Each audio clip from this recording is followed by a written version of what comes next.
really like. I enjoy tremendously working with this group of people, and I work with newly injured individuals, as well as I did work with some elite athletes. Have the pleasure to coach a Paralympic athlete for the London 2012 Paralympics, and it was a great experience. So I love a spinal cord injury.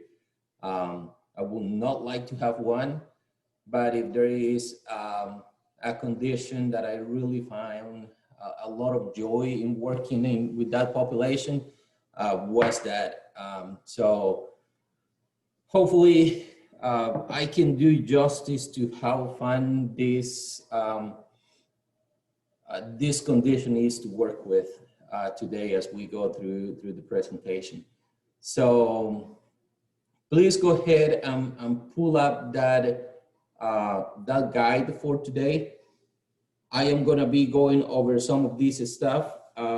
Question number 3 is not in the PowerPoint and is not in anything that you guys have right there. So if I don't give you an answer for that as we go in the conversation, please make sure that that when we go to groups that you have the answer for that one, okay? So just remind me. All right. Okay, with that said, let's get this going.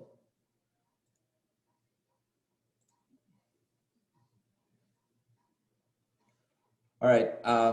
Similar to what I have done with some of the other presentations that I've been sharing with you here, guys. This presentation is very similar to the one that you have in Blackboard. I just highlighted some things, and today I added 2 slides to this presentation, and I will be uploading this one right after we're done with it. I just want to make sure that it flows well before I upload it, in case that I need to make any changes. But spinal cord injuries are actually pretty tough. And if I can get an honest head count, did any of you have the chance to check out any of the videos that were uploaded in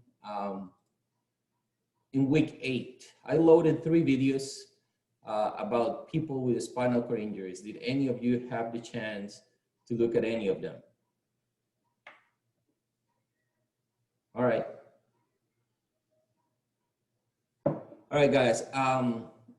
They sound like commercials for the Shepherd Center, which is a great place to work too, by the way, guys. If you want to do an internship, or if you want to get some experience working with individuals with spinal cord injuries, brain injuries, or many other neurological injuries, is a good place to go. But all the videos are less than 3 minutes, 2 to 2.5 minutes. It's the length of the videos, and they are just presenting some of the individuals that have gone through an injury, an accident, something happened to them. One of the cases that I put up was a salmonella case. Got salmonella, got in his blood, went to the fluid in his spinal cord, his spinal fluid, and they started eating away his spinal cord. So very crazy different reasons in which people could actually end up with a spinal cord injury. Once you watch one, you will see other ones where you're going to find from people who have a car accident, to a diving accident, to people who got nicked in surgery and the doctor accidentally cut the spinal cord. So there are many reasons for which people could actually end up with a spinal cord injury. So if you haven't done so, which obviously most of you said no, I will definitely encourage you guys, go try it, give it a shot, just check it out. and hopefully you will see that it will be nice to work with these individuals. Okay, so with the commercial out of the way, spinal cord injuries can be of, mainly two types. You can end up being a paraplegic or a tetraplegic. Paras are individuals with an injury from the neck down. Paras have use of their upper extremities, and there are many different levels. And paras or quads or tetras, all four limbs are affected. And the injuries can be complete or incomplete. A complete injury means that there is no sensory or motor function below the level of injury. So you may have an individual that is a paraplegic, that has a complete injury, that cannot walk because he has a complete injury. There is a complete loss of sensation and function below the level of injury. Or you can also have a quadriplegic or a tetraplegic that had an incomplete injury. And that individual, although all four limbs are affected, that individual is able to walk and doesn't have to depend on a wheelchair to move around. And I just was trying to present two different ends of the spectrum, because it can be anywhere in between. And you can have an incomplete and a complete para, or an incomplete and complete tetra or pair or quad. So it doesn't discriminate. It just randomly chooses. Some of these injuries, as I said, there are many different causes.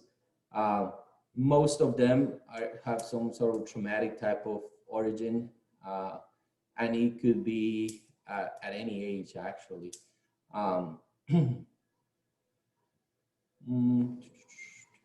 right, that's okay. All right. There are many complications that are attributed to spinal cord injury, guys.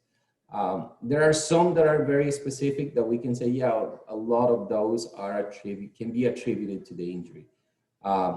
Shoulder pain. Our shoulders weren't designed to be our prime movers for us to ambulate from point A to point B. Our hips were, our shoulders weren't. So when we go from ambulating on two legs to pushing on a wheelchair, or having to depend on that for the use of crutches or canes or walkers, the body has to adapt, and some of the shoulder pain is due to that, because they weren't designed to carry that much weight and do the work that they are having to do now. All ones, urinary tract infections, skin pressure, ulcers or sores are common to that. Usually urinary tract infections are mostly linked to hygiene, so they can be preventable if they actually take good care of their hygiene, washing their hands before they go to the bathroom, so that when they have to do a catheterization, so that they can empty their bladder, that they are not gonna get any bacteria or anything or germs that actually will cause a urinary tract infection. Pressure sores usually are linked to the fact that they have a lot of loss of sensation, and many individuals are not even aware that they may be having some issues. And that's what it is important that they check carefully on a regular basis, and that they don't take it too lightly when they see on areas where their sensation is impaired, that they don't, oh, it's just a little bit of pressure, because that little bit of pressure over time can turn into something very serious, as we will see. Osteopenia, where they begin to lose bone mass, is another problem, and it makes a lot of sense. What drives our bone density is the loading. If our bones are not under stress, they are not having some mechanical type of loading,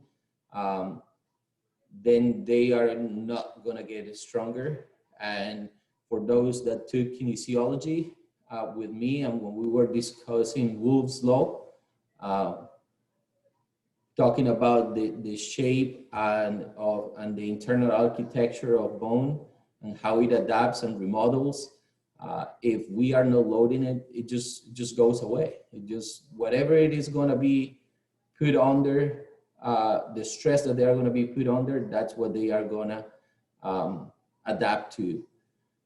So if they are not bearing any weight on their lower extremities, or depending on how they sit on the chair, if they are not going to be bearing any weight on even on the spine after the injury, they may start losing a lot of muscle mass on the spine. And that's why proper transfer, proper mechanics, paying a lot of attention, even the way how they move in the chair becomes so important.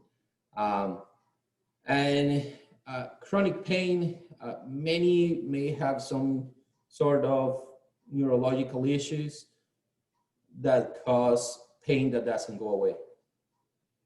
Nerve pain is common for those individuals, and many describe it just as a burning sensation, as having somebody with a lighter or with a torch just hitting a particular part of the body, and it feels like it is burning, and it just burns all the time. So those are some of the problems. Spasticity, causes then spasms who are caused by position and pressure, depending on how they are moving. Certain things, a bump on the road or a bump on the sidewalk or anything like that may trigger a spasm. And if it is in the trunk, it may throw them backwards. If it is on the side, it may pull them to the side and they may lose balance, and it can become very problematic. And obviously, when you are dealing with some of these things mentally, it weighs on you, and it is hard to deal with it many times. And depression is something that is common with this population. As we can imagine, it's not easy dealing with all the tough things that come when you wake up and you realize that many of your bodily functions are gone. And you cannot walk, you cannot move, you cannot do some of the things that you used to do.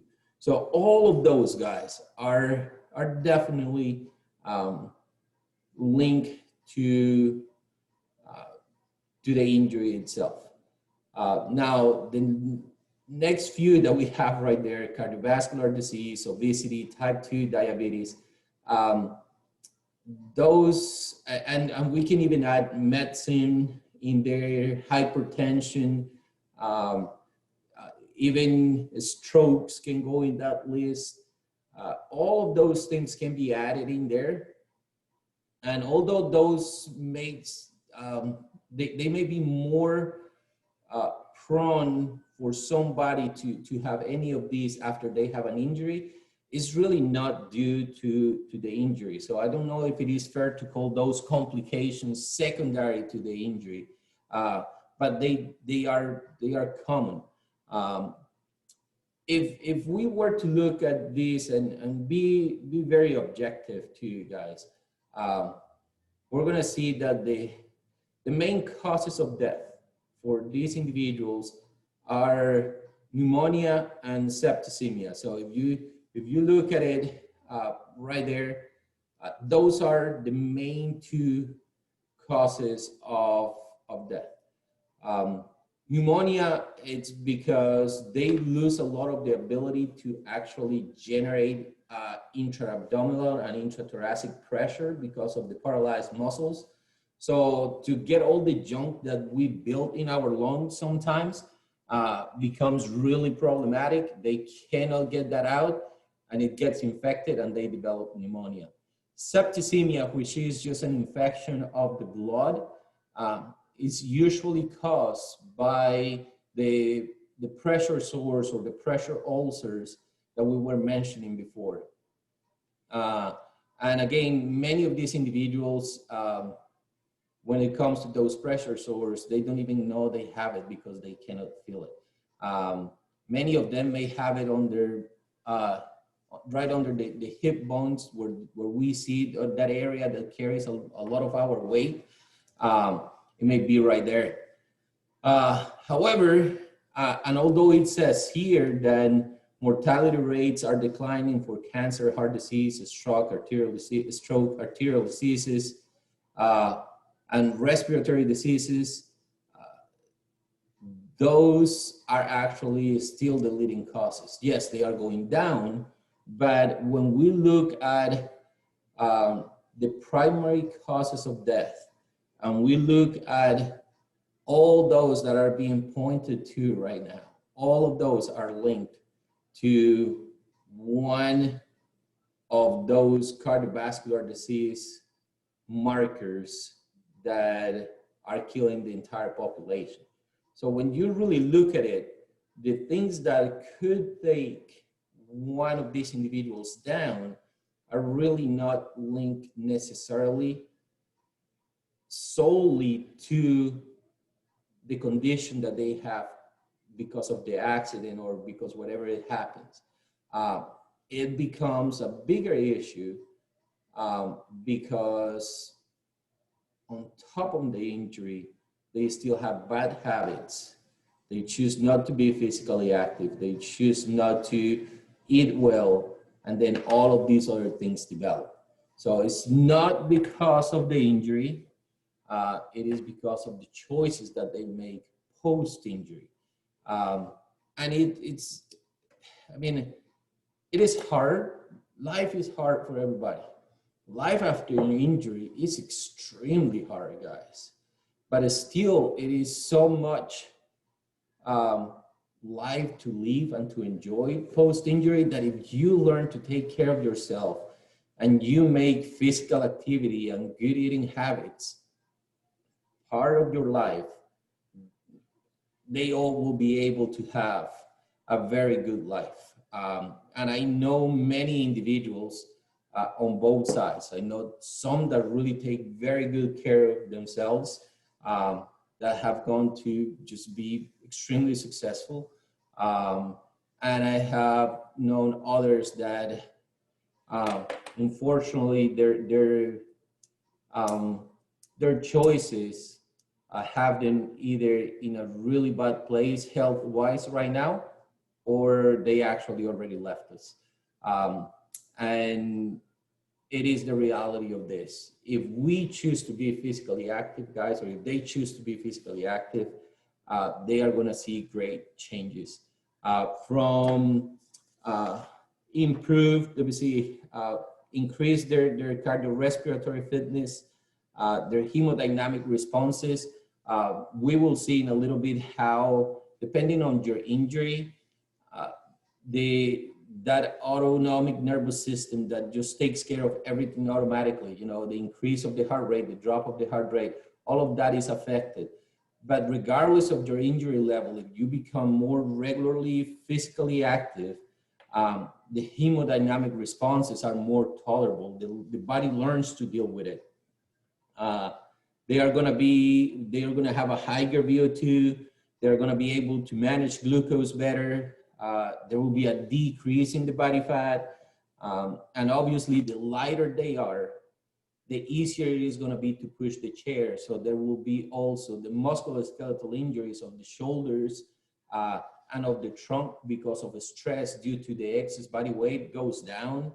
The lipid profiles increase, so they will not struggle that much with cholesterol either.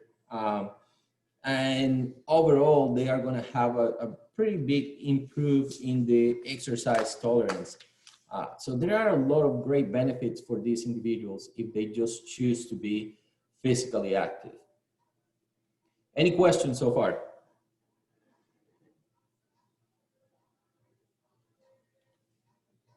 All right. So the next few slides is trying to break it down for us. Is going from a very low injury on your spine. We're talking anywhere between L2 and S2. So we're talking really low from the belly button down. An individual that their spinal cord gets nicked around that area. And actually, the spinal cord ends around L1, L2. Okay, and then all we have is the what is called as the cauda equina, that it just branches of nerves that go down. So below L2, the injury is not necessarily to the spinal cord, but it's some peripheral nerves that get affected. When we go L1 and above, then we're gonna be hitting a little bit more of the spinal cord. And as I said, the next few slides are gonna give you, the particulars to each section of the spine that gets affected or that gets injured, what organs and what muscles get affected. One thing that is important to mention is that individuals that have an injury from T6 and above, okay? So it will be from like nipple level up, okay, the middle of your chest up. Those individuals are gonna have a very hard time with thermoregulation, controlling their body temperature, controlling their blood pressure. So they may actually experience low blood pressure. Also, they may experience autonomic dysreflexia, which is it's a very dangerous condition that they can get into. It is the body's way of communicating that something isn't right. And if we don't pay attention to that, because the blood pressure gets so high during an dysreflexic episode, the blood pressure gets so high that they could have a stroke. And then on top of the spinal cord injury, they are going to end up with a stroke, and that will not be good. Now, there are many things that cause dysreflexia, from just being extremely hot, and they couldn't regulate their body temperature, so their body is telling them, you need to go inside because you are getting very hot, or you need to find something to cool yourself down because you are overheating, or the other way around, you're way too cold and you need to warm up. To a full bladder, they need to go pee. Bowels, many individuals, because of the way how they have to deal with their bowels, they don't like going to the bathroom. And many, they choose not to for many days, and that begins to get backed up. And you need to get rid of that. And if they don't take care of that, it's going to cause problems, and it will present as autonomic dysreflexia. If I give you an example, I had a patient once that he was running a little bit late to our session, and he was trying to rush to get in, and he got in, and when we met, he started telling me, man, I have a really bad headache. I have a pounding headache, and I just don't feel well. We took his blood pressure. His blood pressure was up the roof. We just started asking questions, and he'd been going to the bathroom, emptying his bladder. Everything seemed to be okay. And when you are going through this, you got to check everything, because it could be something that is stabbing the person, a safety pin, something that is creating an irritation on areas where the sensation isn't good for those individuals. And make the story short, running into the elevator, he couldn't stop, and he hit the back of the elevator with his toes, and he actually broke a toe. He just couldn't feel it. But once we removed the shoes to inspect, it was very evident that the damage was there. Send them to the emergency room to take care of that, and the problem was solved. but it definitely is something that can go down really fast if you don't pay attention. So anytime somebody's blood pressure is high, anytime they're having some pounding headache, they start getting flushed, they have episodes where they feel really hot and really cold, any of that, it's something for you to stop the session, stop the test, stop whatever you're doing with them. Make sure that you find the cause to the problem and solve it right there, because things can go bad really, really quickly. Another thing that we're going to see with injuries T6 and above is that their heart rate it's not controlled the same way. Remember that we have what increases our heart rate. You guys remember? Anybody? Just make sure that you guys are with me. What makes our heart rate go up? What chemical produced by the body?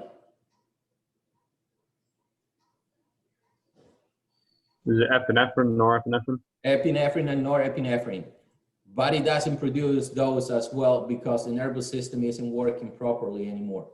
Okay, so that it's not triggered at the right time, so we cannot control that. Now, for that reason, and I mentioned this, I'm going to mention this multiple times probably during the time of our talk here.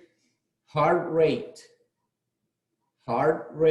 is not a good way to use for exercise intensity for individuals with an injury T6 and above. Below that, it's gonna be okay. You can use heart rate, but above T6 and above, it's hit and miss. So you're gonna be better off prescribing exercise based on meds that you will be based on heart rate. So keep that in mind. And it is just that, as you know, we don't have that hormonal control, and we have only the vagus nerves that is dropping acetylcholine that lowers heart rate, that is highly impacting the heart muscle.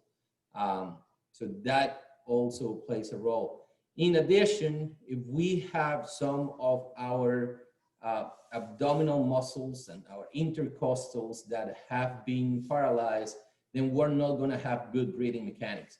And that is going to be a problem as well. So that pair up with the heart rate and with the blood pressure issues, then we are not going to have a good response to exercise with these individuals. And we're going to have to be just think about it. Okay, what can we do to help these individuals to stay healthy and safe? Now, C5 and above, well, C8 and above.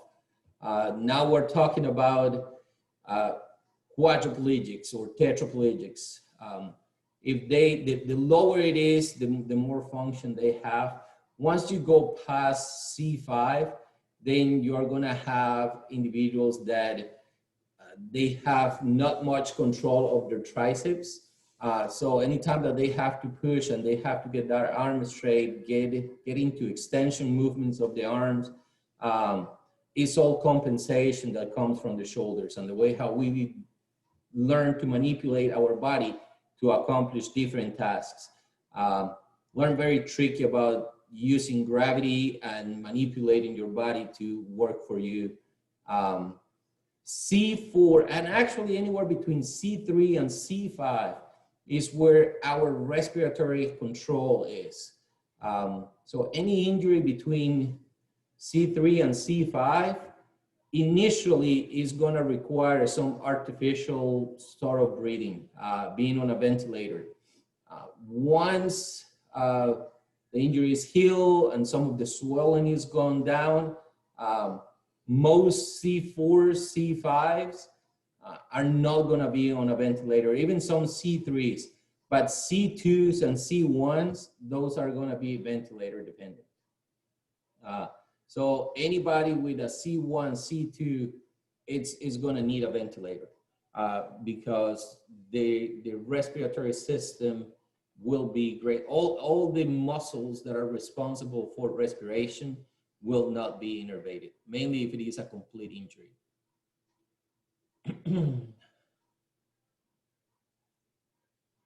Now, any questions? All right. Just like with any other person, before you start working with them, you want to have a baseline.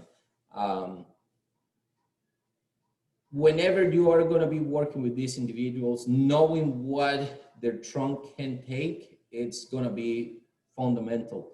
I am sure that all of you at that one point have heard that, you know, if we have good trunk, good core stability, we're going to be able to move so much better and deal with everything so much better. When you do not have any abdominal muscles, your balance is completely off. You know, even if you bring your arm here and you are seated too high up, too straight, because there is the trunk extensors don't work, you're going to fall forward. You move the arm to the side, you're going to fall to the side. So you need to find out and assess, okay, how good is this individual's balance? Then you're going to know how well they move in their chair, how easy they transfer. Transfers moving in and out of the chair, in and out of the chair to the bathroom, in and out of the chair to the bed, in and out to another chair, in and out to an exercise equipment. It's hugely important because most individuals, they have no sensation in their behind. When they are sitting, a lot of these individuals, they really have no idea what's going on there. They can sit on anything and they don't feel it. Okay. The same if they are trying to transfer from the chair to, let's say, to a toilet, and they just go over the tire and they just scrape all over the tire and they force their way over the tire over the wheel and the tire of their wheelchair, and they may be ripping the skin. Okay, and they have no idea because they cannot feel it. Transferring in and out from a piece of equipment to another, that can be a problem. And that, if it doesn't get reflexed, it can open up a wound that can turn into septicemia because they don't see it, they don't feel it, and that could be a big problem. So making sure that you know how they transfer, how well they transfer will be hugely important. And also just for energy expenditure reasons and to maximize the time that you're going to be working with them, find out truly what their capabilities are in the upper and lower extremities. Can they move their lower extremity, even if it is a little bit? Can they fire some muscles? Maybe you can see when you ask them to do something that the muscle is trying to, is waving a little bit, but it's not strong enough to lift that leg or do anything functional with it, but there is a connection right there. So even if it is a little bit right there, we gotta figure out a way to continue working, and whatever it is that we're gonna have to do, modify the equipment, adapt a new protocol, change the position of a piece of equipment, change the position of an exercise so that we can put it in advantageous positions so that they can still accomplish a task and strengthen their musculature will be huge for this population. So remember that at the end, we wanna make sure that we get good information from the test so that we can provide good care for these individuals. And take notes when you are doing this, working with them, because everybody's different. Now, if they, even if, as I was saying, even if they are partially paralyzed, trying to find, if we're gonna do a cardiorespiratory test, find the piece of equipment that is gonna involve as much muscle as possible. Some may be an incomplete injury, and they can do, you know, a recumbent stepper, like the new step that I show you for MS.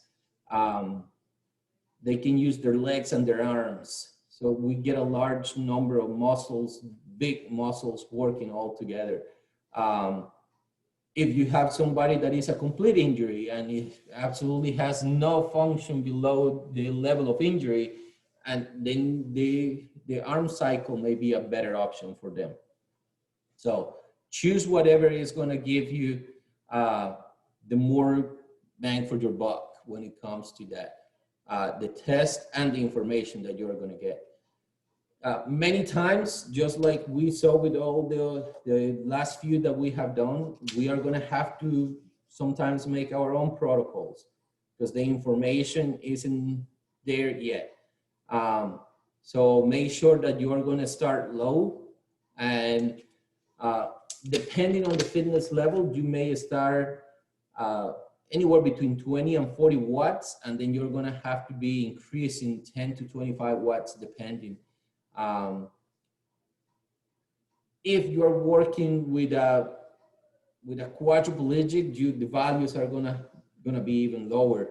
And again, these are just rough numbers because, as I was saying before, you may have a paraplegic that it's a complete injury, and you may have a tetraplegic that is an incomplete. And these numbers that are right here they may flip-flop depending on the individual that you're working with and what activity you are doing. So it's a good guideline, a good start, but it's not written on a stone. So make sure that you get to know your patient, that you feel comfortable with the population, and that you make decisions based on what they need.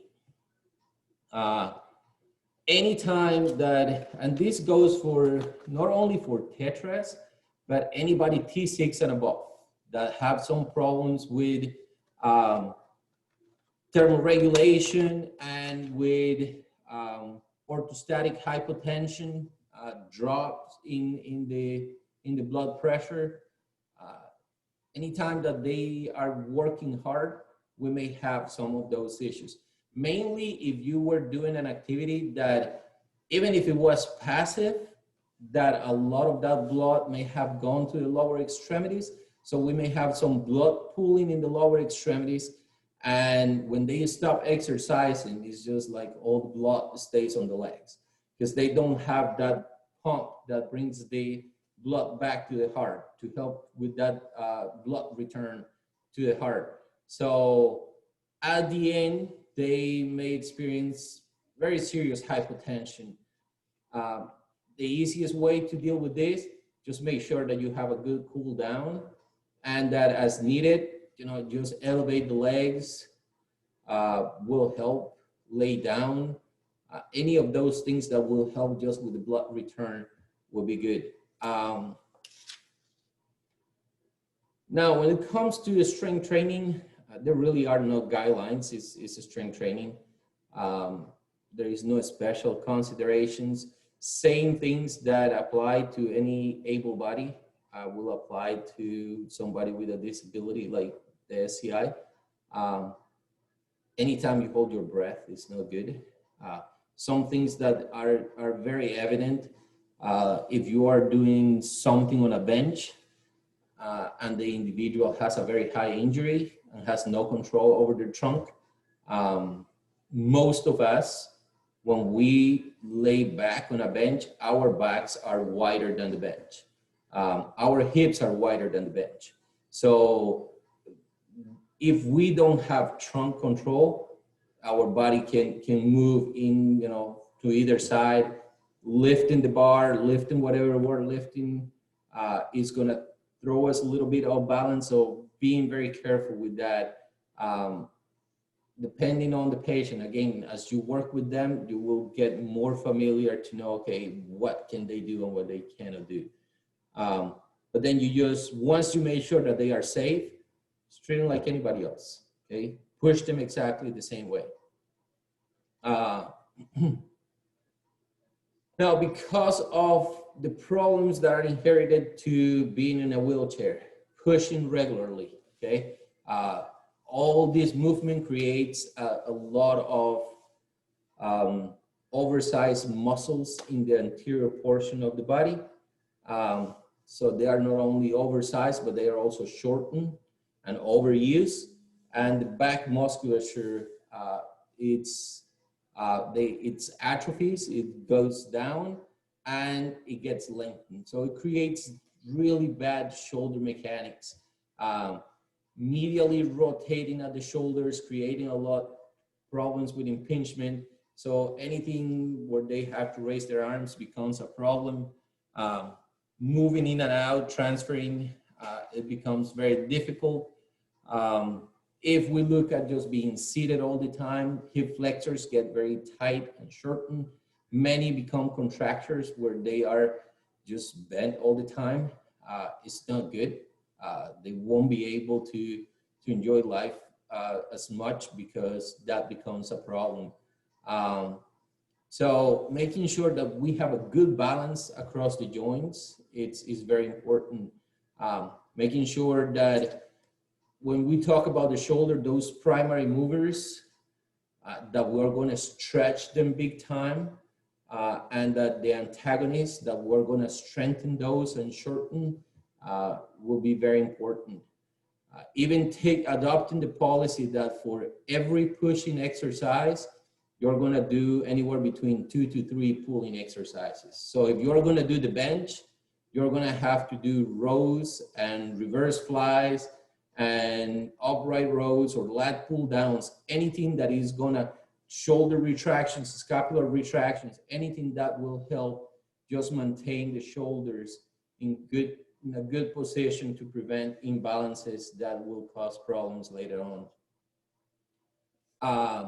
Any questions before I keep moving with this? It's a lot of information, isn't it? All right. So when it comes to the guidelines are pretty straightforward. Really, all these guys, even when they are very fresh, you gotta start with 3 days. I completely disagree with the 2 days right here.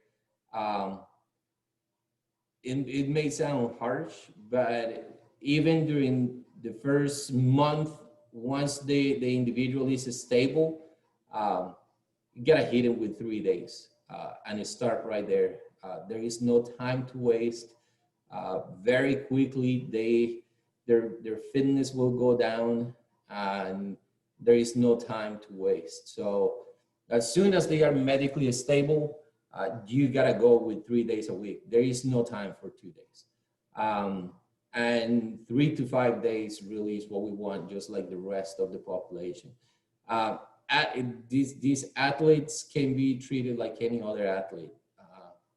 And you do rest, and you rest when you need it, and you plan well, so it's exactly the same way. When it comes to the intensity, guys, talking aerobically, 20 to 59%, it is a good range to start. This is the moderate range. However, as I said, if you have a T7 and above, going with heart rate is not gonna work. It's not gonna give you good, because you never know how they are gonna respond. But if you go with 45 to 59% of their meds, then yes, it does work. And here is where I want to mention, there is a difference between an able-bodied med and metabolic equivalent and an SEI med. Our med, one med, the amount of energy that we spend at rest is 3.5 milliliters per kilogram per minute of oxygen. Because of the paralyzed, and although it's a big difference between a C4 and a T2 or a T10, it's a huge difference in what their functional capacity is. But there has been studies that have been done, and to just sort of generalize this and make it easier for us to come up with appropriate exercise prescriptions, one med for people with a spinal cord injury or an SCI med is 2.7 milliliters per kilogram per minute. So now when you're gonna go and do the math on this thing, the table that I gave you, the Excel sheet that I gave you is not gonna work for spinal cord injuries because all the meds in that are based on a 3.5. Okay, so please make a note of that, the SCI med and the able body med is completely different. The initial bouts of 5 to 10 minutes, guys, I think that they can tolerate a lot more than that. Again, even those that are very fresh, going with the same approach, that bouts of 10 minutes are what they need. And if they are very deconditioned because they were deconditioned before they got hurt, or they were overweight or obese because that's the way they were before the injury, then you are going to treat them exactly the same way. But 10 minutes, bouts of 10 minutes, they will be able to handle. You will have to be the bad cop. You're going to have to push and you're going to have to make them work, but they will be okay. It is one of those things that it doesn't look like it is very nice, that it's very enjoyable to do, but you are going to have to push and they will be okay. They may hate you at first, but 3 months down the road, they are going to thank you because you pushed them and you didn't let them quit on themselves. And when it comes to the type, guys, anything that they can move, it's going to be good. If you have to use some electrical stimulation to just help their muscles contract, there are many different pieces of equipment that are available that will help with that. And they just use it. Don't shy away from that. If they are having a good response, it's good. When it comes to resistance exercise, they need the strength, mainly their upper body strength. If they are incomplete and they have some lower extremity function, they are going to need tremendous amount of work in the lower extremities and core. So 2 days or more of well-planned resistance training can help big time. Going with that high volume, it may not be the best thing, but it's still going anywhere between 8 to 12. The recommendation that is being given for that, it's going to be way better than going with high number of reps. It's not that beneficial. The only thing that I will give to that is that it provides the opportunity for the individual to figure out their limits. They get on a piece of equipment and figure out how well they balance. Figuring balance out in any piece of equipment, it is going to be a lot easier with a light resistance that allows you to do more repetitions than with a heavier resistance. So just be smart about your plan. And machines, cable machines are going to be an amazing tool because you can be very, very creative with that. The limitations really are the ones that you make when it comes to the exercise prescription for resistance training for these guys. Just understand body mechanics well, the way how the body should move, and you'll be all set. Flexibility daily, just like any other plan.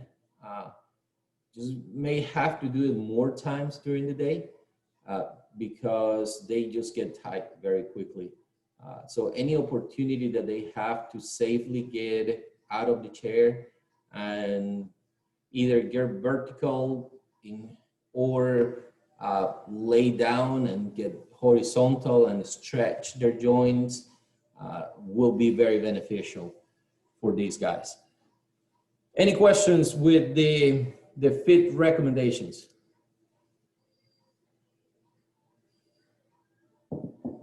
All right. I already mentioned that we are trying to exercise as much as possible. So even if the muscle is partially innervated, we're going to try to work them out. I already mentioned the balance between the pushing and pulling exercises.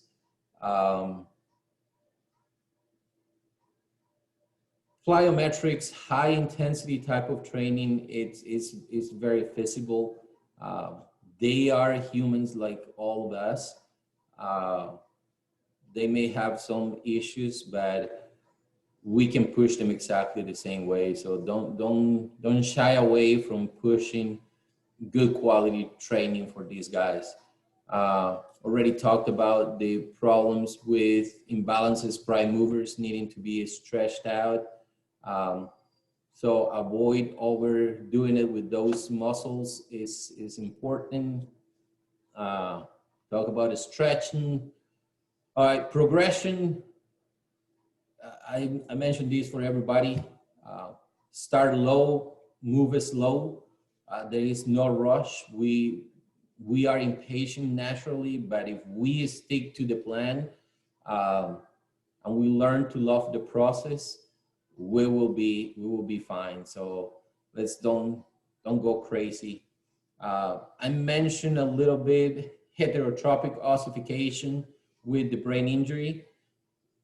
That's something that we have to be careful with.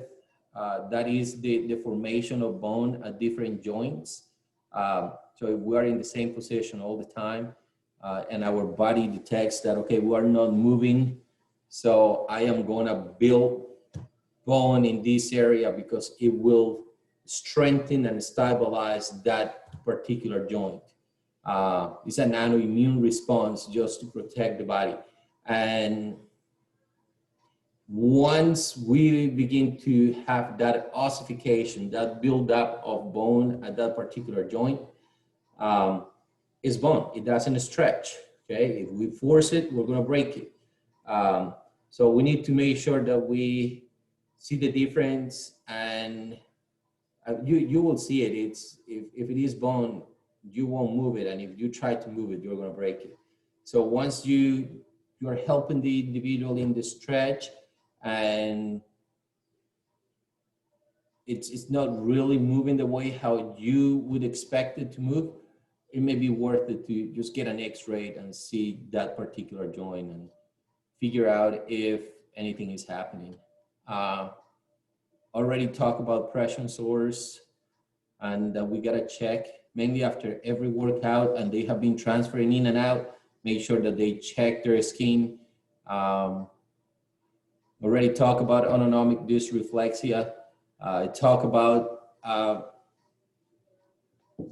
epinephrine and norepinephrine and the problems that they cause, or the lack of those, what could happen.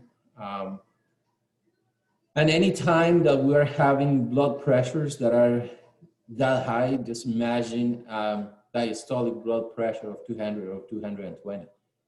The heart is about to explode. So that's what will happen with autonomic dysreflexia. Those values get that high, guys. It's a serious condition. Don't mess with it. Right away, terminate whatever you are doing and fix it, because you may end up with a really bad mess in your hands if you ignore it.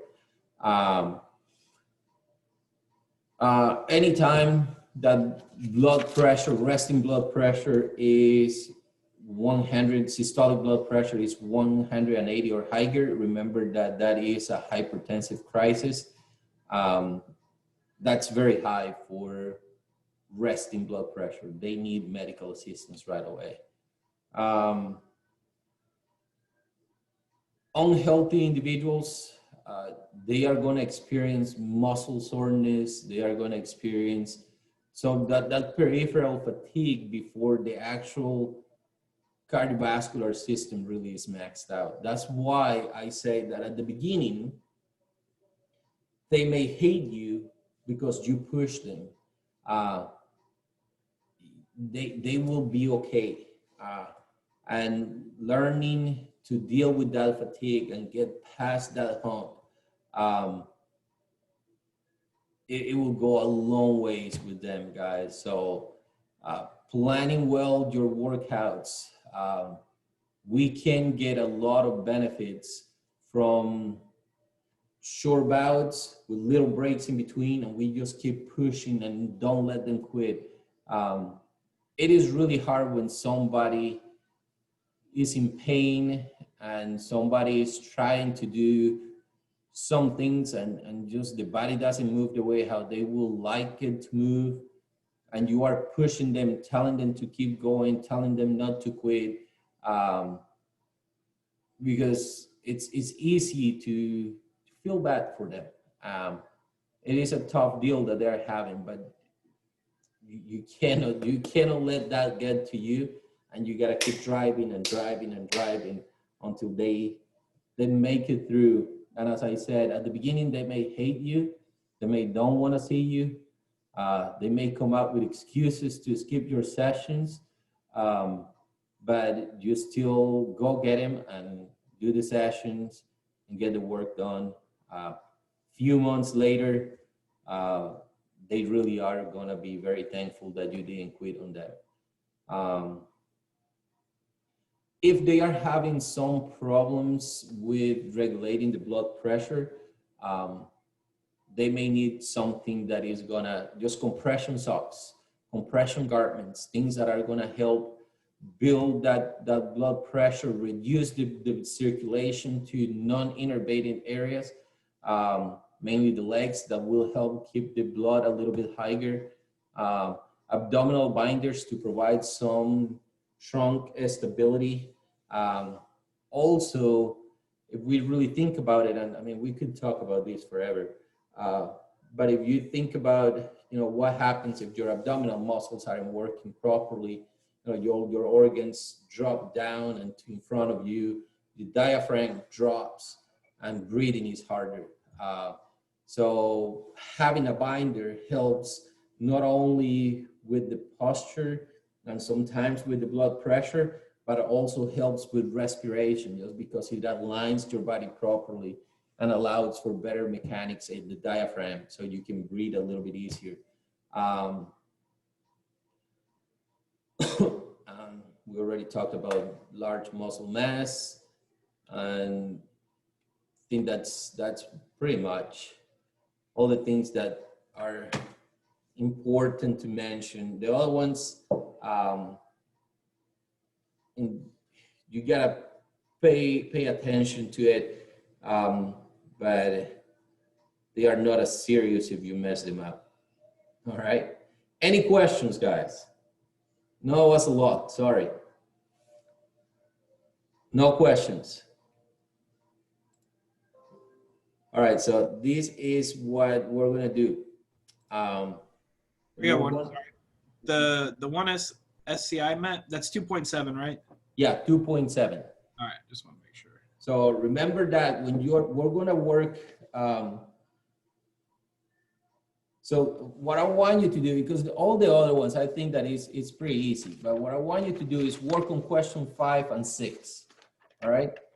If you have any questions about what the correct answer for questions 1, 2, 3, and 4 are, please go ahead and ask. But I really want you to definitely spend some time on questions 5 and 6.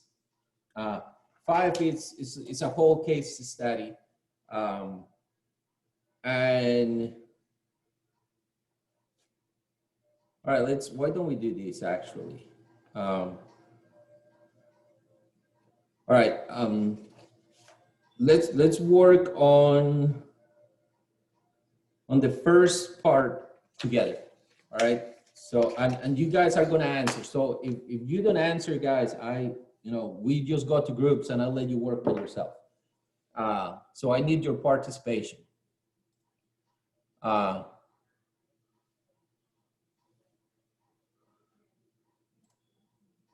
So let me close the chat here. Justin, I just saw your message. You're good, man. All right, have a good day. All right, and see you later.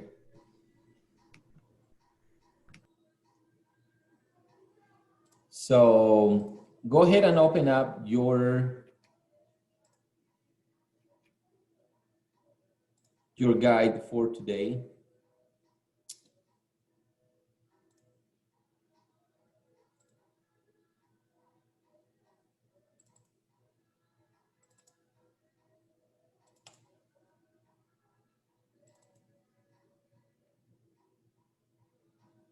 All right. So the first question that, I'll give you a couple of minutes to read the case study.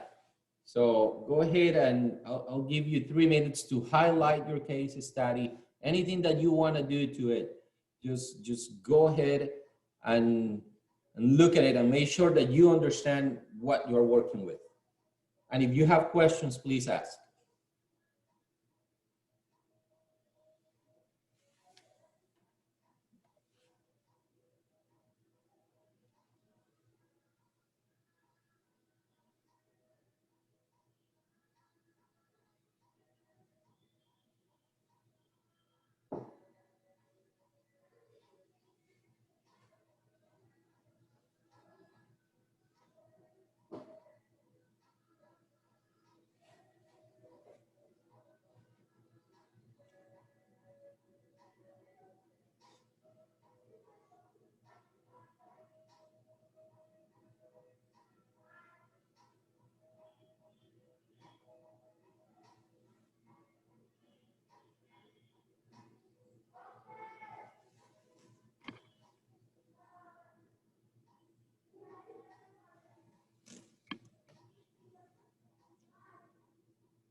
I have a question.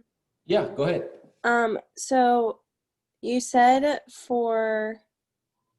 maybe that was, what level did you say to not use heart rate? T6. T6. Oh, we're at T7. T6 and above.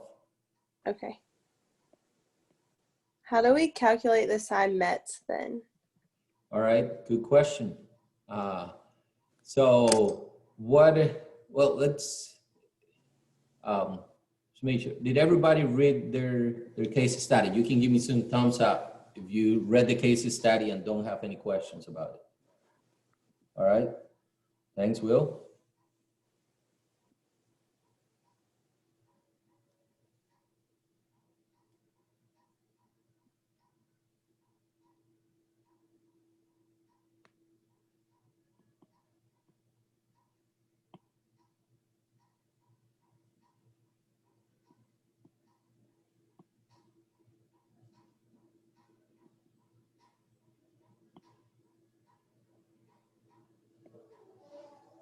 Yeah, I'm also unsure on the how to work out the psi mets. Yeah.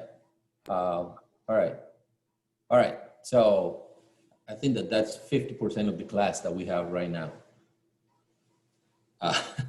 So we're going to start with this. All right, guys. So the first thing that we need to do is we need to find out what their VO2 is, right? That's what we're asking for. What's the VO2 that this individual has, and what is it in SEI meds? What is his functional capacity? So in order to do that, we know what test they did, right? That is the test that was completed on this individual. So it was an arm ergometer. So if we go to our book on page 152, which has all the metabolic equations, you are gonna find the one for the arm cycle or the arm, it's arm cycling or arm ergometer. So when you go to that one, you see that you need to know what the work rate is. Are you following? Yes. Yeah. Yeah. All right, so if you look at your conversions table, you have a formula to go from watts to kgms.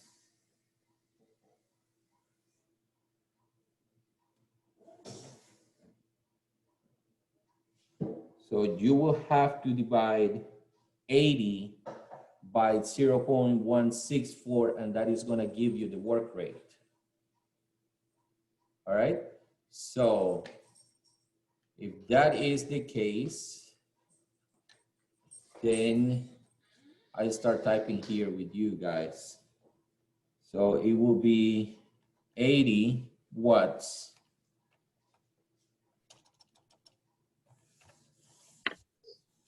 divided by 0.164. And that is going to give us the work rate in kgms. So what you guys got?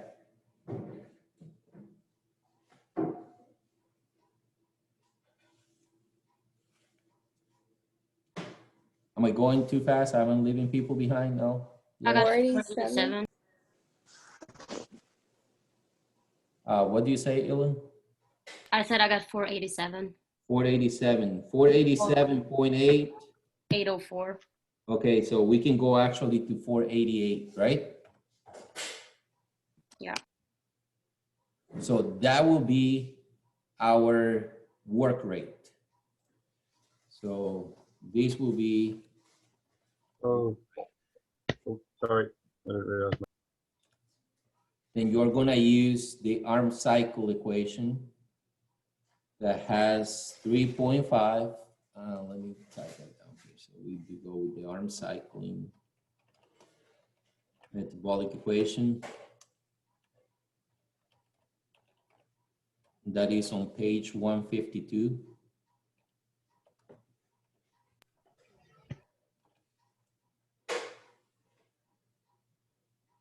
And that would be 3.5 plus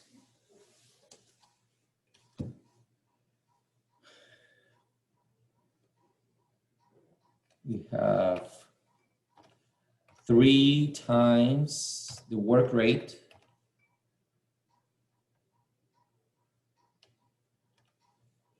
divided by the body weight.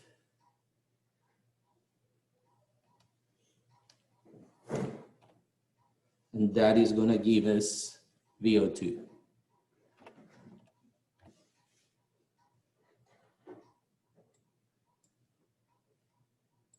VO2 in milliliters per kilogram per minute.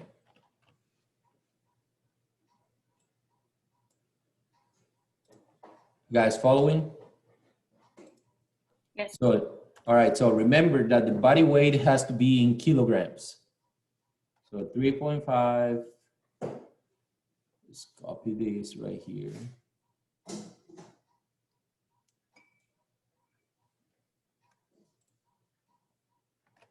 And we know the work rate. Work rate is 488.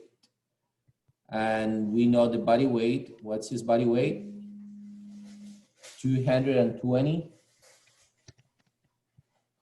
It'll be 100 kg. 100 kilos. Yeah.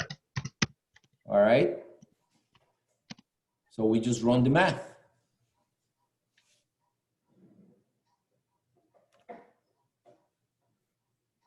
So what does it come down to, guys? I got 14.7. You got 14.7? Yeah. All right, that is partially true. You're forgetting to add the 3.5. I got 18.4. Oh, yep, you're right. And that happens a lot, guys. That happens where people focus on what is in the bracket and forget the rest. So, Ellen, what do you say it was? 18 what? 18.14 I got. 0.14, okay. And that is milliliters per kilogram per minute.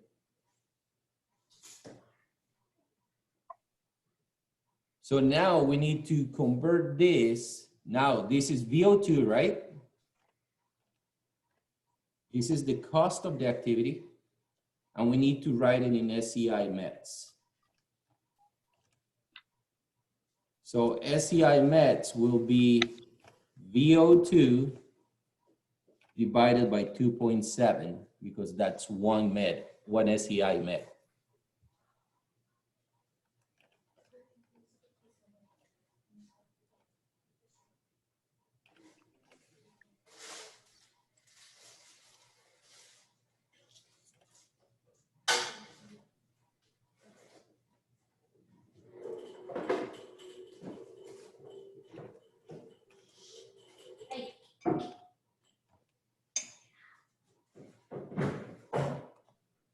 So what do we get?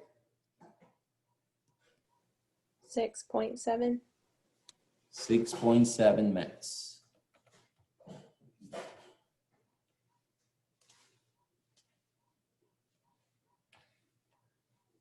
Oops, let's do that.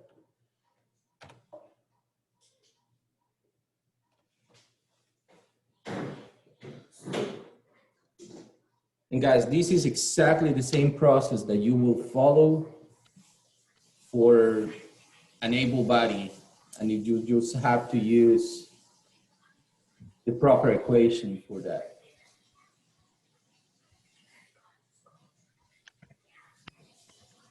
All right, so based on this,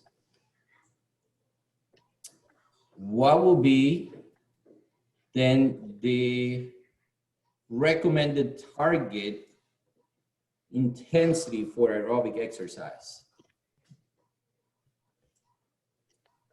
based on the FIT principles?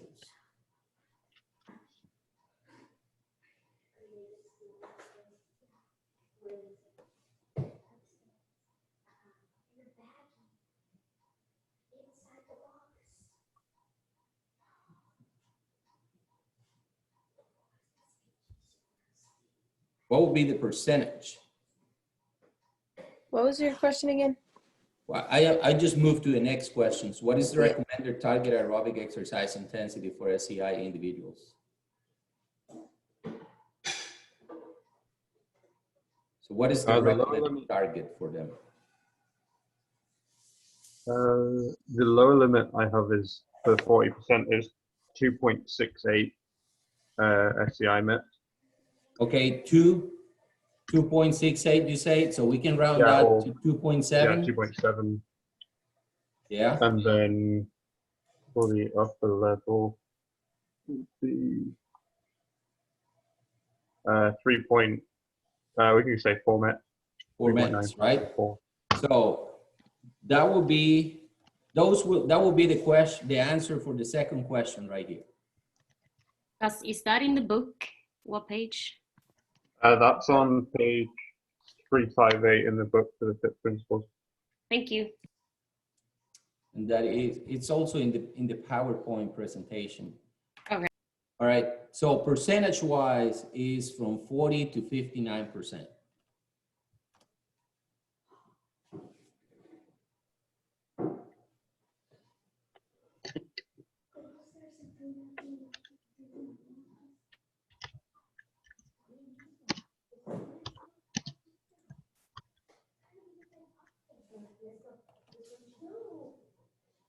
All right, so now from this point on, guys, it's an exercise prescription like any other exercise prescription.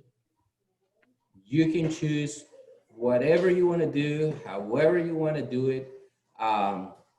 You can choose a particular activity. This one, the order, I just changed the order. I don't know, for whatever reason. Just created the table, and whatever came to mind at that point, that's the way how I did it. I just give you the free, at this point, you have the freedom to do whatever you want. As I said, I remember the times that I told you, Um, they definitely can do more than 5 minutes at a time. They can do 30 minutes. You can break it down in bouts if you want to. But even to begin with, mainly an individual that has been injured for 25 years, that individual can definitely handle 30 minutes of activity. Yeah, you may have to give a little bit of tough love, but he will be able to handle it. So, 30 minutes will be realistic to begin with. And the exercise bout duration, you choose it. You choose however you want to handle that. How many bouts you're going to do depends on the total duration that you want, or the total duration depends on how many bouts and how long each bout is going to be. How much rest you're going to give him.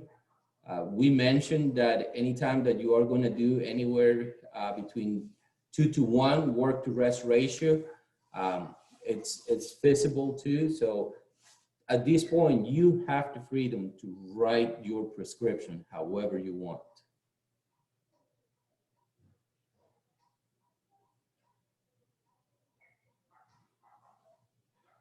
All right, did anybody finish this general progression first here, this first table?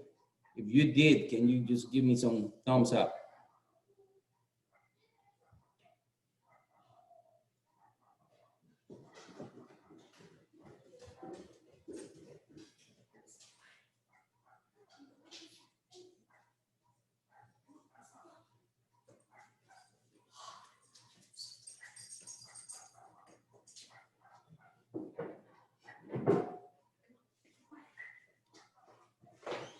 Anybody done with it yet?